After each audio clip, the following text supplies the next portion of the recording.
paz do Senhor Jesus Cristo a todos os nossos irmãos do Núcleo Teológico Antioquia. Eu sou o pastor Marcos e nós estamos ministrando mais uma aula sobre síntese do Novo Testamento.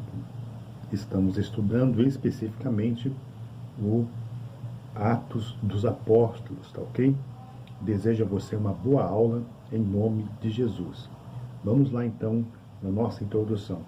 A primeira coisa que nós vamos falar aqui do livro de Atos é sobre o seu autor. Quem escreveu o livro de Atos? O autor que escreve o livro de Atos é o mesmo que escreve o terceiro evangelho, Lucas, ok? Então Lucas escreve o terceiro evangelho que traz o seu nome e também escreve Atos dos Apóstolos, ok?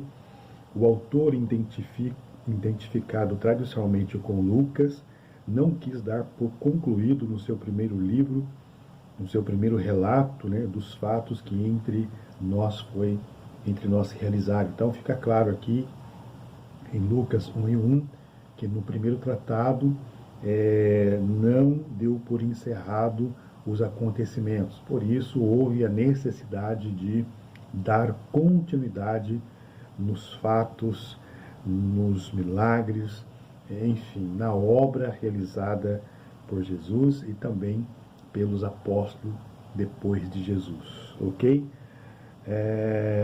Mas o seu segundo volume, né, Atos, já se referindo a Atos, recopilou a informação que teve ao seu alcance sobre o início da propagação do cristianismo. Então ficou claro aqui na nossa introdução o autor do evangelho, o autor do livro, tá? É Lucas, o mesmo que escreve o terceiro evangelho, tá?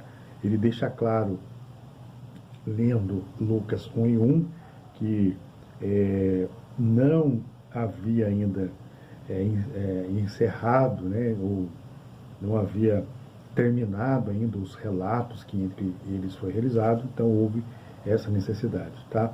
E já no segundo livro, que é Atos dos Apóstolos, ele recopila a informação que teve ao seu alcance sobre o início da propagação do cristianismo, beleza? Praticamente Atos, então, ele começa no ponto em que termina o Evangelho, tá? A gente vai ver isso, por isso também, quando se trata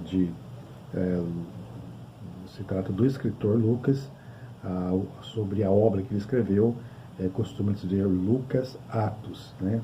Porque na verdade é uma continuação. Até aqui, beleza? Tranquilos? Então vamos lá. Conteúdo do livro. O acontecimento da ascensão aparece marcado para Lucas pela afirmação de Jesus: e sereis minhas testemunhas. Atos 1:8, tá? Então o que fica marcado por Lucas aqui é esta frase de Jesus, né, ali antes de ser assunto aos céus. E qual é essa frase? O que está escrito em Atos 1:8?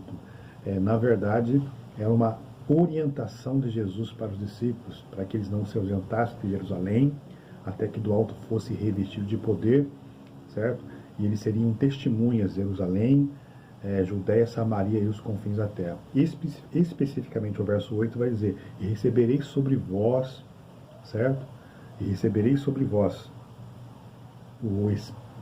recebereis poder, né, ao descer sobre vós o Espírito Santo, tá? Então é dentro desse contexto que se desenrola praticamente todo o livro de Atos. Por isso que consideramos que Atos 1:8 é o texto-chave de todo o livro, ok? Beleza até aqui? Vamos lá então. Conteúdo, né? Ainda falando sobre o conteúdo. O título Atos dos Apóstolos, que não foi posto no texto pelo seu próprio autor, mas pela igreja no século II, tá? Então, não foi nem os evangelhos, né, Mateus, Marcos, Lucas e João, no primeiro século não receberam os nomes dos autores. Isso veio depois, ok? Não há nenhum problema em relação a isso, porque a igreja primitiva e os pais da igreja, ninguém teve dificuldade em aceitar esses respectivos nomes, né, desses homens de Deus que escreveram as suas obras literárias. Claro até aqui, então, vamos lá. Os trabalhos e discursos de Pedro e de Paulo são os principais centros de interesse de Lucas. Tá? Então, importante que ele vai citar várias coisas aqui, mas se percebe que um destaque, né, uma ênfase maior aqui sobre o discurso de Pedro e posteriormente também de Paulo, né? O seu propósito é documentar os primeiros passos da difusão do Evangelho de Jesus Cristo, tá? De modo pelo qual o Espírito de Deus dava impulso naquele tempo ao crescimento da igreja, tanto em Jerusalém como em toda a Judéia, Samaria e até os confins da terra. Então, ele enfatiza aqui, né, a obra do Espírito Santo. Então, há quem diga que o livro de Atos dos Apóstolos também poderia ser chamado Atos do Espírito Santo, porque, na verdade, se revela a manifestação do Espírito Santo. Depois de Atos, capítulo 2, onde narra a descida do Espírito Santo, onde a igreja começa a ganhar corpo, onde a igreja começa a ser desenvolvida, e isso só pôde acontecer por intermédio do Espírito Santo, que capacitou, né, os apóstolos e todos os novos convertidos que testemunharam do amor de Cristo. Obra maravilhosa do Espírito Santo, beleza?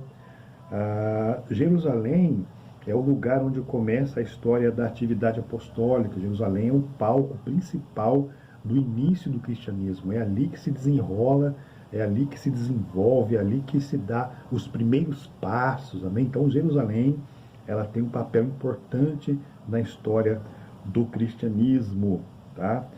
Ali onde se congrega, né, e organiza a igreja mãe, ali se dão as primeiras manifestações do Espírito Santo. Ali morre Estevão, que foi o primeiro mártir da igreja. Olha só que interessante, né? O primeiro mártir da igreja cristã.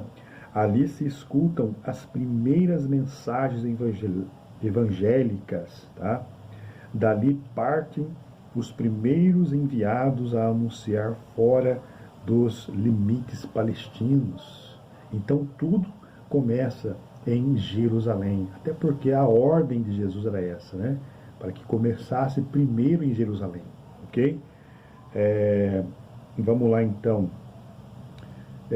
a mensagem da salvação, né? Então, a esses acontecimentos e ao desenvolvimento da comunidade de Jerusalém, aparece estreitamente vinculada à pessoa de Pedro. Então, nesse primeiro período aqui, em que a igreja estava se desenvolvendo, Pedro se destaca praticamente como líder, né, como pastor da igreja de Jerusalém, ok? Prosseguindo aí, então. No entanto, certo?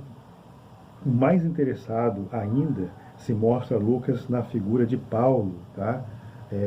Acredita-se que Lucas, na verdade, ele se converte com a pregação de Paulo, ok? Talvez por isso a ênfase também que ele dá sobre as mensagens de Paulo, tá? O missionário, o homem que foi capaz de renunciar aos seus antigos esquemas, né? Os seus antigos esquemas mentais, religiosos, para de todo o coração proclamar a Jesus Cristo diante de quantos quiseram escutá-lo. Então, a ênfase que Lucas dá à renúncia, né, que o apóstolo, que agora, né, outrora era Saulo, era um perseguidor da igreja, o quanto ele teve que renunciar à sua velha natureza, os seus velhos costumes, né, as práticas judaicas ali. Então, ele teve que, na verdade, renunciar a todas essas coisas, e é uma obra maravilhosa, realizada pelo Espírito Santo de Deus. A conversão, né, a conversão de Paulo é algo extraordinário, né? A igreja, ela, na verdade, estava sendo perseguida, né? A maior parte dos movimentos de perseguição, de perseguições ali, eram liderados por Saulo. Ele ia, ele consentia na prisão, na morte das pessoas, enfim. Então, a conversão desse homem é algo maravilhoso. Atos capítulo 9 vai narrar, né, pormenores ali, como foi a conversão do apóstolo, tá ok? Então, é maravilhoso, gente. É coisa tremenda estudar livros de Atos dos Apóstolos, ok? É uma viagem no meio da história. É muito bom isso aqui, tá ok? Eu vou parar por aqui, tá ok? Nessa introdução. Existe ainda muito mais coisa para a gente ver, mas na nossa live aqui eu não quero me demorar muito, para a nossa aula não se tornar cansativa, tá ok? Então eu deixo para vocês aqui essas informações e posteriormente aí estarei postando mais uma aula. E para você que vai ouvir essa mensagem aí no YouTube e tiver interessado de fazer parte, né, do nosso núcleo teológico, se inscreva aí no canal e você será notificado todas as vezes que eu postarem as aulas aqui, ok? Deus abençoe a todos, em nome de Jesus. Fica com Deus.